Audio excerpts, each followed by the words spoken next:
All right, so without further ado, let's get to the final presentation for the night. From Johnston County Middle College, I bring to you Rody Braswell.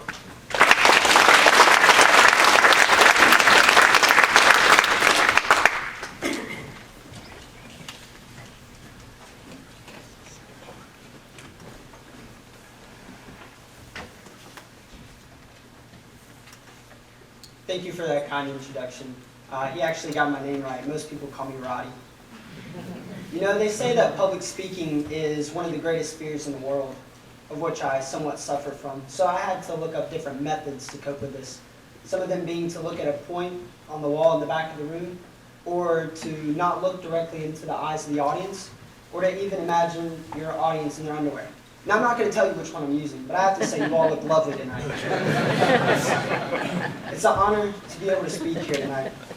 It's not unknown that our society struggles with many addictions, some being drug and alcohol abuse. I mean, that's why we're here, right? By just narrowing our mindset to two problems, we're not going to solve the big picture in the way that we hope, but we have to start somewhere, and we've got to dig deeper. In the year 2015, I was able to see what addictions did to our society firsthand. I knew a young man. He was going nowhere in life. He didn't have a good education. He didn't have the best household. He didn't grow up there in the best household. My father became a mentor to this young man.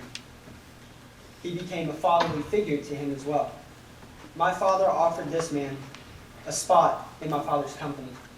For 2 years, this young man became a family member. He was a brother to my sister and I. He would go to church with us. He would eat supper with us. However, he never really dove into the church life. About a year ago, my father found out that this man deserted the very family that cared for him the most to do whatever it is he wanted to do. It's now been about 3 weeks since my father found out that this young man, someone who I used to call my brother, is now in jail under a $25,000 bond for many acts of burglary to satiate his meth addiction. My sister and I decided to make a positive impact on the society we were sharing with others. She and I created a self-help website, www.thepowertoovercome.org, which aims to push people past their struggles and addictions. But to find the problem, I had to look at the one thing that linked all of these addictions together. The reason it's so easy to slip into addictions is due to the decline in morality. People have lost their morals. Children are growing up thinking that smoking weed or drinking alcohol is a good thing because that's what they learned from television, and that's what they've learned from past generations. Tell me this, at what point in the past century did this decline start? We're in a wicked world, and there aren't enough people combating this major epidemic like we are here tonight. The only solution, the best solution to preventing drug and alcohol abuse is God. Pursuing something greater than ourselves, a being that holds all the love and power that we could ever ask for. I can tell you when the decline in morality began in this country. It was when the people thought that they could do it without their Heavenly Father. They believed that they could stand without one nation under God. I understand that I may look like a preacher here tonight, but I'm only a messenger to the solution that we're all looking for. The prompt of this speech was how to prevent drug and alcohol abuse, which I've given you a solution for. But there are many places that aid in the journey to recovery. My church offers a Celebrate Recovery program, which helps people with their addictions.